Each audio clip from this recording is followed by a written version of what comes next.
Hello friends, welcome to score up. आज मैं आपको बताऊंगा व्हाट इज कैंसर। कैंसर होता क्या है, यहाँ से कॉम्पिटिटिव एग्जाम में किस टाइप के क्वेश्चन पूछे जाते हैं ये भी बताऊंगा। तो शुरू करते हैं आज की क्लास को। हमारे शरीर में जब भी सेल डिवीजन की ज़रूरत होती है, सेल डिवीजन मीन्स कोशिका विभाजन की ज़रूरत होती है, तो वो बिल्कुल कंट्रोल्ड होता है। मतलब कंट्रोल्ड सेल डिवीजन होता है, नियंत्रित कोशिका विभाजन होता है। जैसे हमारे शरीर को ग्रोथ करना है तो पहले सेल डिवीजन होगा, फिर स्टॉप हो जाएगा। हीलिंग, जैसे घाव भरना हो तो सेल डिवीजन होगा, फिर स्टॉप हो जाएगा।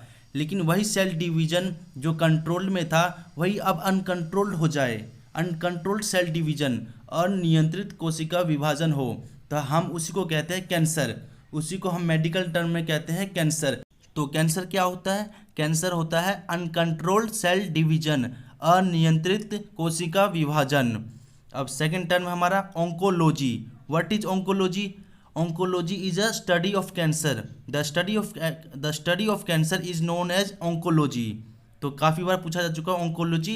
What is oncology? Study of cancer. Next है oncogenes. What is oncogenes? Oncogene is a cancer causing genes. Cancer causing genes, जो ये ऑन्कोजीन्स होता है, ये हमारे शरीर में, सबके शरीर में प्रेजेंट होता है, हमारे तुम्हारे सब में प्रेजेंट होता है। लेकिन ये इनएक्टिव फॉर्म में होता है, इनएक्टिव फॉर्म में। तो इसे जब यही एक्टिव फॉर्म में हो जाता है, ऑन्कोजीन्स जब किसी के शरीर में एक्टिव हो जाता है तो वही कैंसर का कारण बनता है। अभी फ़िलहाल तो हमारे शरीर में इनएक्टिव फॉर्म में होता है ये, लेकिन जब ये एक्टिव हो जाता है तब हम उसी को बोलते हैं कैंसर। तो इसे एक्टिव करता कौन है? इसे एक्टिव करता है tobacco, x ray, UV rays, chemicals, बहुत सारे और भी तरीके होते हैं इसको एक्टिव करवाने के, और जिनकी वजह से एक्टिव हो जाता है ये। तो उसी सब्सटेंस को बोलते हैं कार्सिनोजेंस। तो what is carcinogens? Carcinogens cancer causing substance और फैक्टर, जैसे टोबैको, यूवी रेज, केमिकल्स, ये सारे क्या है? कार्सिनोजेंस, जिनकी वजह से हमें कैंसर होता है। ये सारे हैं कार्सिनोजेंस। और ऑन्कोजीन्स होता है कैंसर कॉजिंग जीन्स। और ऑन्कोलॉजी स्टडी ऑफ कैंसर। और व्हाट इज कैंसर? और कैंसर होता है अनकंट्रोल्ड सेल डिवीजन। तो आपको समझ में आ गया होगा अभी तक। अब मैं बताता हूँ यहाँ से किस टाइप के क्वेश्चन पूछे जाते हैं। तो सबसे पहला क्वेश्चन तो यही पूछ लेगा, व्हाट इज कैंसर? तो cancer is a uncontrolled cell division. तो व्हाट इज ऑन्कोलॉजी? ये पूछा जा चुका है कई बार, व्हाट इज ऑन्कोलॉजी? तो study of cancer is known as oncology. और ये बताना भूल गया मैं, कैंसर डे कब मनाते हैं? कैंसर डे मनाते हैं हम 4 फरवरी को, हम मनाते हैं कैंसर डे। ये भी पूछा जा चुका है, 4 फरवरी को बनाते हैं कैंसर डे। और oncogenes, the cancer causing genes is known as oncogenes. और carcinogens, tobacco, UV rays, chemicals, ये सारे हैं कार्सिनोजेंस। अब हम देखते हैं टाइप्स ऑफ कैंसर, कैंसर के प्रकार। तो पहला टाइप है हमारा मैलिग्नेंट। ये मैलिग्नेंट कैंसर काफ़ी खतरनाक होता है, इसे हम ठीक नहीं कर सकते अगर ये हमें लंबे समय बाद पता चले तो। जैसे हो गया example blood cancer, bone cancer.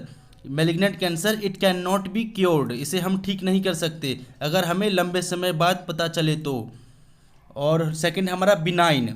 Benign it can be cured, इसे हम ठीक कर सकते हैं, ये ज़्यादा खतरनाक नहीं होता एज कम्पेयर टू मैलिग्नेंट, तो हम इसे ठीक कर सकते हैं। इसका दूसरा नाम ट्यूमर है, इसे हम ट्यूमर भी कहते हैं। जैसे हो गया अपेंडिक्स ट्यूमर और gall bladder tumour, stomach tumour, इन सब को हम ठीक कर सकते हैं by the help of surgery. Surgery करके हम इसको ठीक कर सकते हैं बिनाइन को।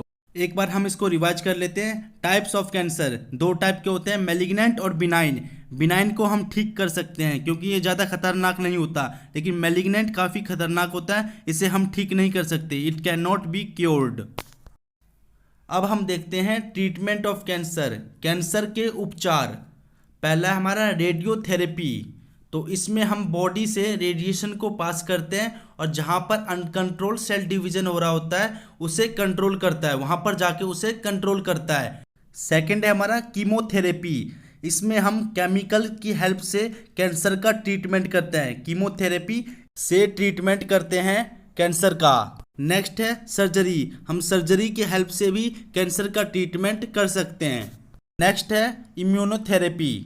तो पहले हम इम्यून सिस्टम को समझते हैं, फिर मैं इम्यूनोथेरेपी बताऊंगा। तो इम्यून सिस्टम का हमारे बॉडी में यूज क्या है? ये हमें वायरस, बैक्टीरिया, कैंसर, बहुत सारी बीमारियों से बचाता है। इम्यून सिस्टम, जब हमारा इम्यून सिस्टम वीक हो जाता है तब हम इम्यूनोथेरेपी का यूज करके कैंसर का ट्रीटमेंट करते हैं, तो हम बोलते हैं उसको इम्यूनोथेरेपी। तो यहाँ पर मैंने करवा दिया आपको treatment of cancer, radiotherapy, chemotherapy, surgery और इम्यूनोथेरेपी। अब हम करते हैं सम प्रीवियस ईयर क्वेश्चंस। तो व्हाट इज ल्यूकेमिया? तो ये हमारा एक टाइप का ब्लड कैंसर है। Leukaemia is a blood cancer. और क्वेश्चन यहाँ पर ये पूछा गया था ल्यूकेमिया में होता क्या है? तो number of cells, number of red blood cell increases, ये पहला ऑप्शन था। Number of red blood cell decreases, number of white blood cell increases और number of white blood cell decreases. तो हमारा आंसर क्या होगा? Number of white blood cell decreases. इसमें हमारा number of white blood cell decreases होता है। Leukaemia में हमारा नंबर ऑफ WBC डिक्रीज होता है, ध्यान रखना इसको आप। नेक्स्ट क्वेश्चन यहाँ से ये पूछा गया था what is the use of cobalt 60 in cancer? Cobalt 60 का कैंसर में क्या यूज होता है? तो इसका यूज होता है find the cells of cancer. Cancers के सेल्स को फाइंड करने में इसका यूज किया जाता है कोबाल्ट 60 का। It is use to find the cells of cancer. और इसी तरह फॉस्फोरस 32 से भी पूछा गया था, इसका क्या यूज होता है? तो इसका यूज होता है it is use to destroy the cells of cancer. तो कोबाल्ट 60 क्या करता है? ये हमारा फाइंड करता है कैंसर के सेल्स को, और डिस्ट्रॉय कौन करता है? Phosphorus 32 destroy the cells of cancer. और हम फॉस्फोरस 32 का यूज हम ट्रीटमेंट ऑफ स्किन में भी करते हैं। ट्रीटमेंट ऑफ स्किन में हम फॉस्फोरस 32 का यूज करते हैं। फ्रेंड्स, आपको मैंने कैंसर टॉपिक एक सिंपल लैंग्वेज में समझाने की कोशिश की है। अगर आपको समझ में आया हो तो आप इस चैनल को ज़रूर सब्सक्राइब करें। धन्यवाद।